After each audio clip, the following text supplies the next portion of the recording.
I never imagined my peaceful mornings by the lake would turn into a battleground. But there I stood, coffee in hand, watching strangers stomp across my yard like they owned the place. Fishing rods arched over the water, their lines cutting through the glassy surface of my lake, the one I had spent years maintaining, the one I had poured thousands of dollars into stocking with trout and bass. Now, it looked like some kind of community cookout. Coolers and lawn chairs cluttered the shoreline, empty beer cans floated lazily near my dock, and, just when I thought I had seen it all, a kid no older than 8 was standing knee-deep in the water, happily tossing chunks of bread to the very fish I had painstakingly nurtured. And overseeing it all, like a queen surveying her subjects, stood Karen.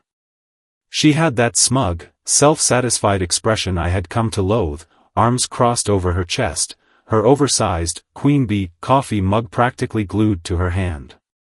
The moment she spotted me, she waved like we were old friends, as if this wasn't an absolute violation of everything I owned. "Morning, Jim. Lovely day for some fishing, huh?" My jaw clenched so hard I thought my teeth might crack. I forced a smile, more of a grimace, really, and took a slow sip of my coffee, willing myself not to lose it. This wasn't just annoying. This wasn't just inconsiderate. This was personal. I had put up with Karen's endless nitpicking before, the passive-aggressive letters about my grass being half an inch too high, the HOA fines over my unauthorized mailbox color, the absurd complaints about the wind chimes on my porch being too disruptive. I had ignored the ridiculous warnings, the nonsense rules, the thinly veiled threats disguised as friendly neighborhood reminders. But this? This was my breaking point. It wasn't always like this. When I first moved to Tranquility Ridge, I thought I had found paradise. The lake nestled behind my house was my sanctuary, a perfect, quiet escape from the noise of the world. I'd wake up early on weekends, grab my fishing rod, and sit for hours in the stillness, the only sounds being the soft rustling of leaves and the occasional splash of a jumping fish. It was the kind of peace most people only dream about. Then Karen moved in. And peace became a thing of the past. Karen wasn't just your typical nosy neighbor. She was a HOA dictator. Her reign of terror wasn't just about maintaining property values or keeping the neighborhood looking nice. No, that would have been reasonable. Karen wanted power. She wanted control. And she got it by making sure everyone knew that nothing happened in this neighborhood without her approval. Most people feared her. They grumbled behind closed doors but ultimately fell in line because it was easier than dealing with her wrath. But I was different. The first time she tried to pull her nonsense on me, it was over something trivial, my mailbox. Apparently, my dark brown wooden box didn't match the officially approved HOA standard.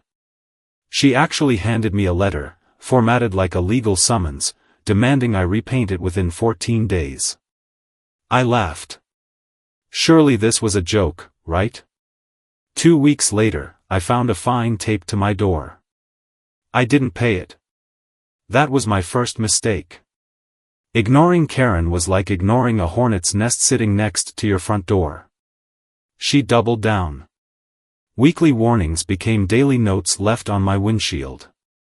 When she realized I wasn't bending, she escalated in every way possible, from surprise HOA inspections to fabricated complaints about the way I trimmed my hedges. But this stunt with the lake, was the final straw.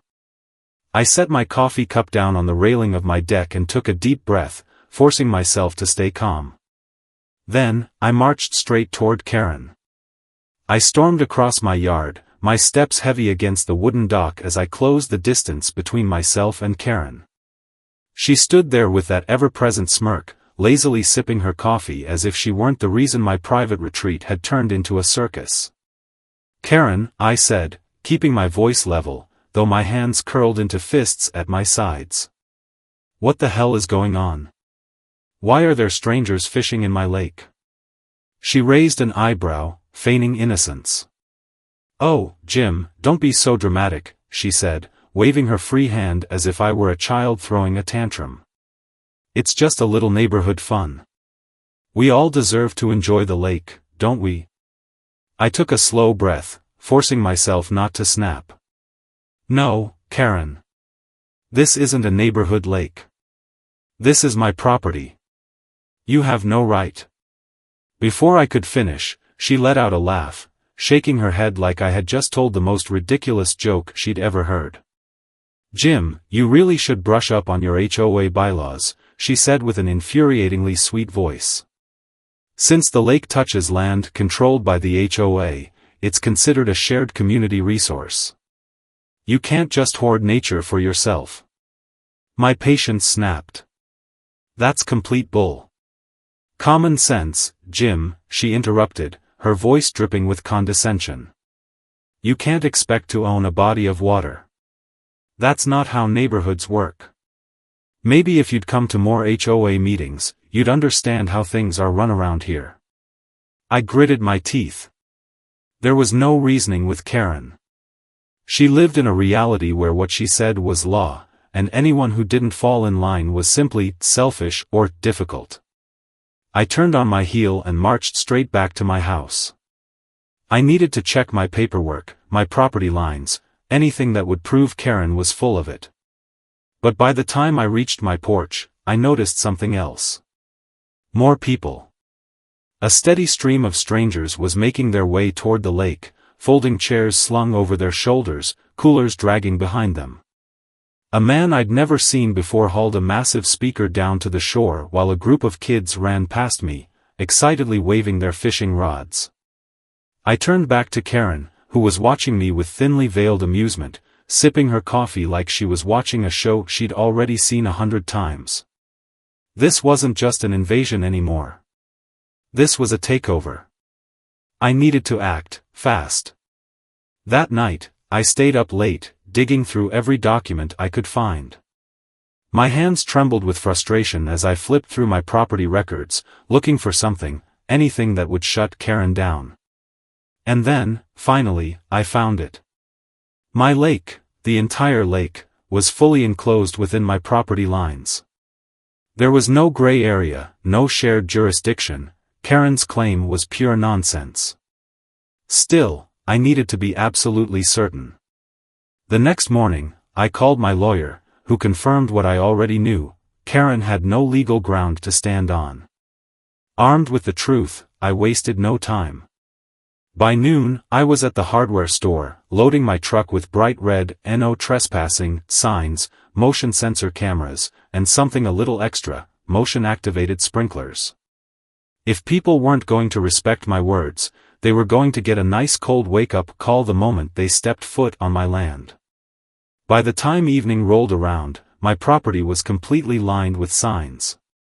Each one was bold, impossible to miss, and stamped with the warning: "Violators will be prosecuted to the fullest extent of the law." I installed cameras along the dock, ensuring I had full surveillance of every inch of my shoreline.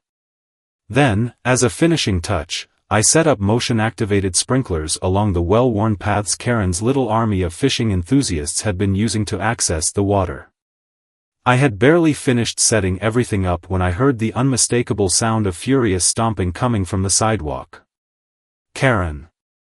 She was marching down the street, her face redder than the signs I had just put up, her hands clenched into fists. I could practically see the steam rising from her ears. "What the hell is this, Jim?" she snapped, pointing a shaking finger at one of the signs. I folded my arms across my chest, barely suppressing a smirk. "It's exactly what it looks like, Karen. My lake. My property. I checked with a lawyer, you have no claim here." Her eye twitched. "You think you can just shut out the neighborhood? You think you can just dictate who gets to enjoy a natural resource?" I took a slow step toward her, lowering my voice just enough to make sure every word landed. "Yes, Karen. Because it's mine." For the first time, she looked genuinely caught off guard. Her lips parted slightly, and for a brief moment, I saw the flicker of realization in her eyes. But Karen was never one to admit defeat. Her face twisted into a sneer as she jabbed a finger at me. "This isn't over," she hissed. "You think a few signs are going to stop people from using the lake? You think you can just bully the entire neighborhood into submission?" I smiled. "No, Karen. But the sprinklers might." She blinked. "The what?" Before I could answer, there was a loud click, followed by a sudden whoosh, and then a scream. One of the teenage boys who had been sneaking down to the lake let out a startled yell as a jet of ice-cold water shot up from the ground, drenching him from head to toe. I turned back to Karen, who was watching the scene unfold with horrified disbelief. "Like I said," grinning, "this is my property. And if anyone tries trespassing again, well, I hope they brought a towel." Her hands trembled at her sides. Her jaw clenched so tight I thought her teeth might crack. Then, without another word, she spun on her heel and stormed away. But I knew one thing for sure. Karen wasn't going to give up that easily. And neither was I. The next few days were eerily quiet. Too quiet. I had expected Karen to retaliate immediately, to throw one of her signature HOA tantrums, to send some official-looking letter taped to my door demanding I remove my signs. But nothing came. No notes. No threats. No sudden swarm of strangers treating my lake like a public park. For a brief moment, I thought I had one. Then the fine arrived. It was stuffed into my mailbox in an envelope stamped with the HOA's official seal.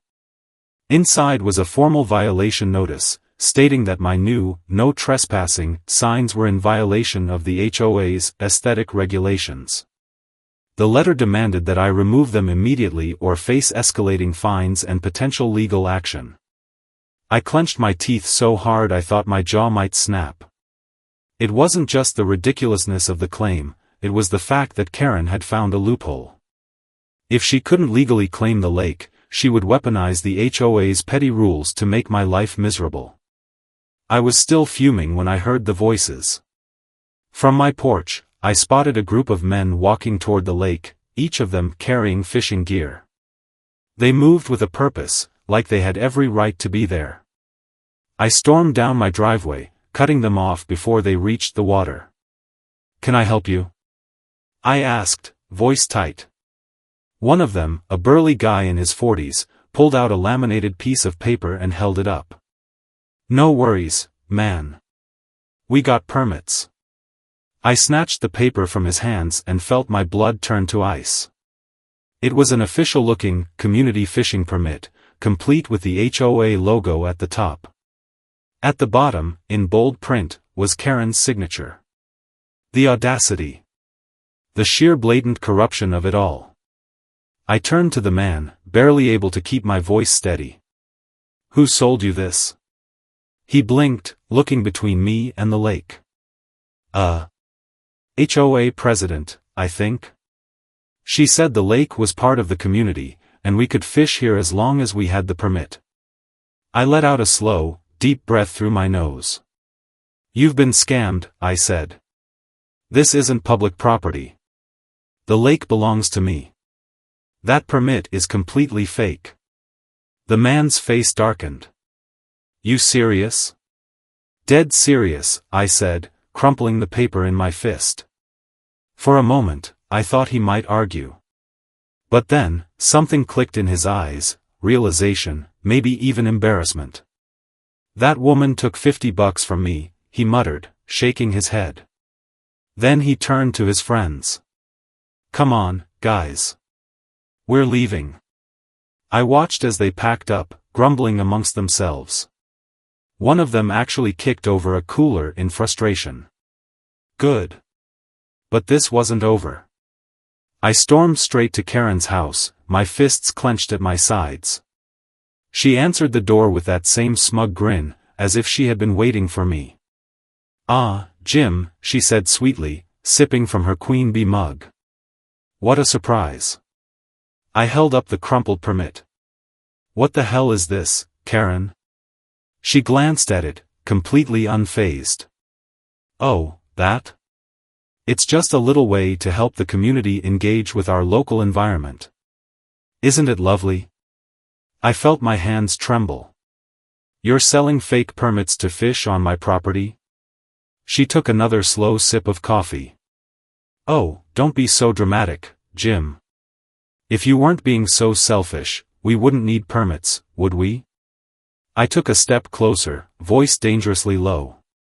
"That's fraud, Karen." Her smirk never wavered. "Sue me."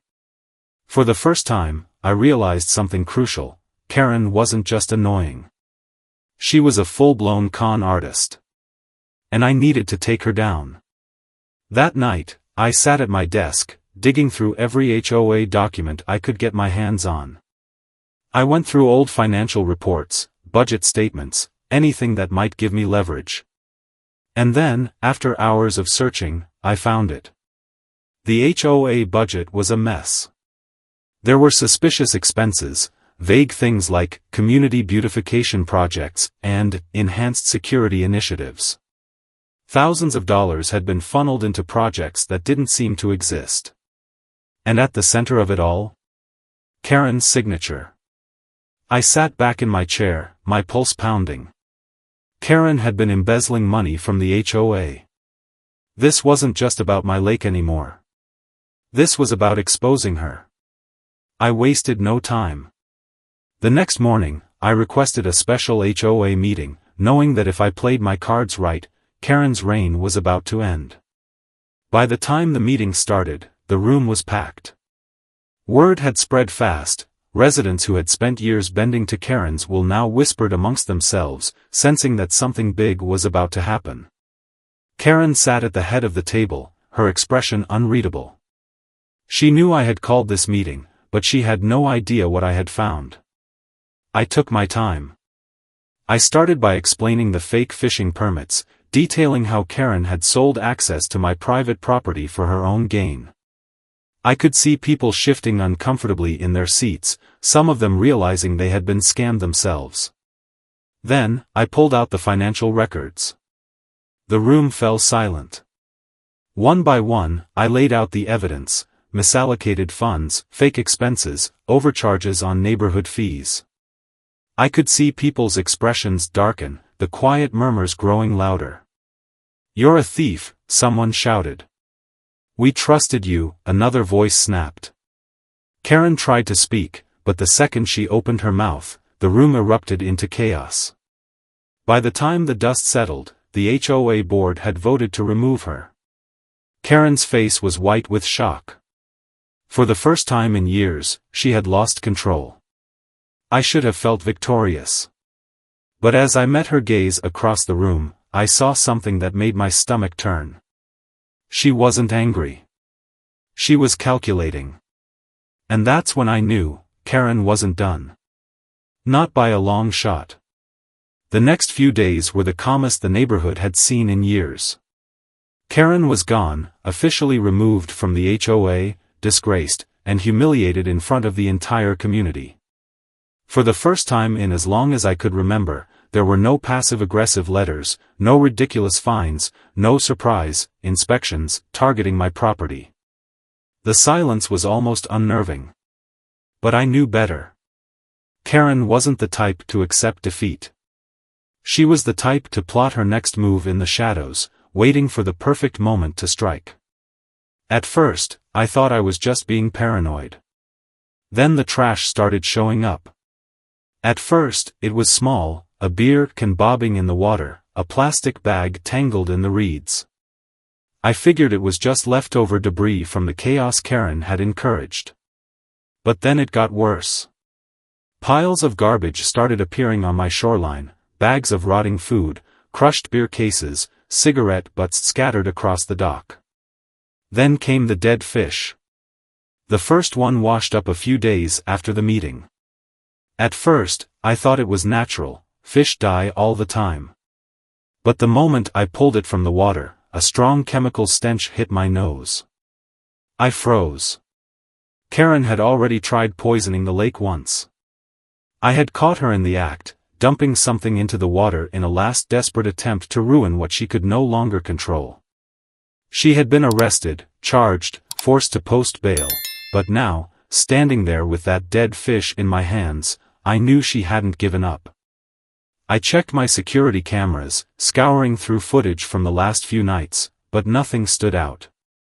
If Karen was behind this, she was being careful. Then, nearly a week later, I got my answer.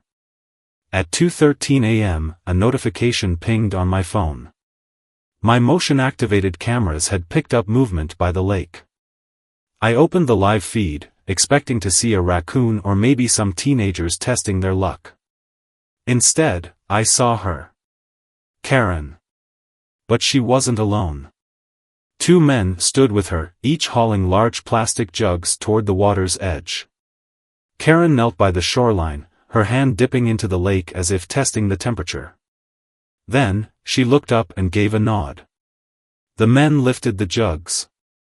Adrenaline slammed through me. I bolted out of bed, grabbing my flashlight and sprinting toward the door. The night air was sharp against my face as I ran, my heart pounding. I could still see them in the distance, moving quickly, ready to dump whatever toxic nightmare they had brought into my lake. I didn't hesitate. "What the hell do you think you're doing?" I shouted, my voice cutting through the night. Karen's head snapped up. For a split second, our eyes met. Then, pure panic. She barked something at the 2 men, one of them fumbled, dropping his jug. A thick, dark liquid splashed onto the ground, the chemical stench immediately burning my nostrils. I barely had time to react before Karen turned and bolted. I chased them, cutting through the trees as fast as I could, but they had the advantage. By the time I reached the main road, Karen and her accomplices had vanished. I turned back to the lake, breath ragged, fists clenched. The spilled chemical left a dark sheen across the dirt, inches from the waterline. If I had been a minute slower, the lake would have been destroyed. The next morning, I contacted the police. Officers came, took samples, and promised to investigate, but I knew how this worked. Karen had slipped through their fingers once before. She was careful, calculating. Unless they caught her red-handed, she wouldn't go down easily. I wasn't taking any chances.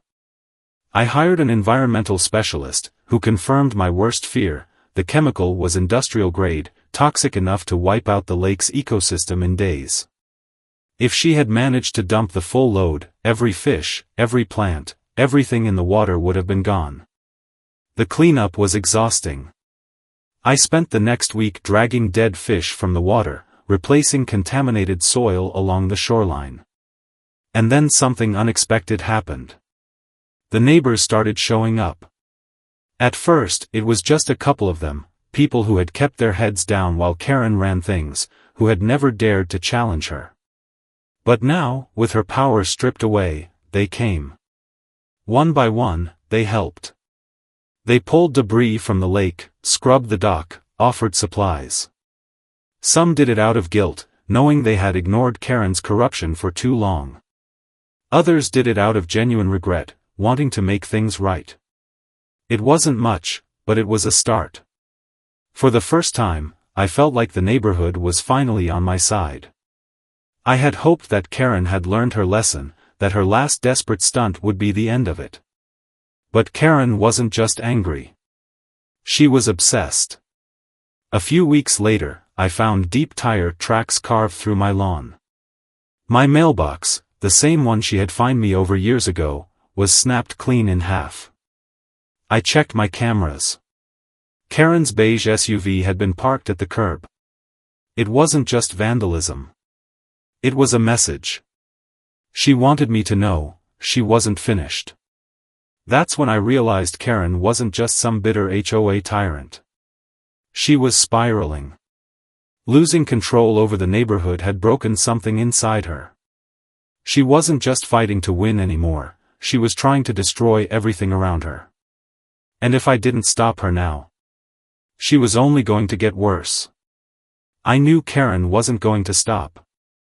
She wasn't the type to accept defeat and move on. She was the type to burn everything down with her if she couldn't control it. That realization settled into my gut like a rock. I had spent months fighting back, tearing down every scheme she threw my way, exposing her corruption and stripping away her power. But she was still out there. Still waiting. Still plotting. The next night, I barely slept. Every sound outside had me checking the cameras, half expecting to see her creeping around my property again. And then, just past 2 in the morning, it happened. My phone buzzed with an alert from the motion sensors near the lake. I sat up instantly, my heart pounding. When I pulled up the camera feed, my stomach dropped. Karen was back. She wasn't alone. 2 men stood with her, both carrying large plastic jugs, the same kind they had tried to dump before. My blood ran cold. She wasn't just sending a message this time, she was here to finish what she started. I didn't hesitate. I bolted outside, flashlight in one hand, phone in the other. "Hey!" I yelled, my voice cutting through the silence. Karen's head snapped toward me, her eyes wide for half a second before narrowing into a glare. She barked something at her men, and one of them panicked, dropping a jug onto the ground. The moment it hit, the harsh chemical stench filled the air. I ran straight toward them, but Karen was already moving. She turned and sprinted toward the road, her 2 lackeys right behind her. I chased them as far as I could, but by the time I reached the street, all that was left was the sound of an engine roaring away into the night. By morning, I was at the police station, handing over every piece of evidence I had. The security footage. The vandalism. The financial fraud from the HOA. I laid everything out in front of them, and this time, they took it seriously. A week later, I got the call, Karen had been arrested. This time, she wasn't just facing trespassing or vandalism charges. They were hitting her with environmental damage, destruction of private property, and multiple counts of fraud. This wasn't something she could find her way out of. The neighborhood changed after that. It was strange at first, almost too quiet. People started talking again, actual conversations, not whispered gossip about who had broken one of Karen's petty HOA rules. The new HOA board actually listened to the community instead of ruling over it like a dictatorship. Karen's house went up for sale. I never saw her again. But that didn't mean she was gone. A few weeks after her arrest, one of my neighbors knocked on my door, looking uneasy. He handed me a manila envelope. "She wanted you to have this," he muttered. "Said you'd know what to do with it." I frowned, opening the envelope. Inside was a single sheet of paper, covered in sharp, jagged handwriting. "This isn't over. I always finish what I start." I stared at the words for a long time, reading them over and over. I should have been angry. I should have been afraid. But instead, I smiled. Karen didn't know it yet, but she had already lost. I wasn't just defending my lake anymore. I was defending my peace. And no matter how many notes she left, no matter what tricks she tried next, I knew one thing for certain. I wasn't giving up. Because this time, I was ready. Have you ever had to deal with a Karen or a nightmare HOA? What's the worst thing they've ever tried to pull? Share your stories below, let's see who had it worse.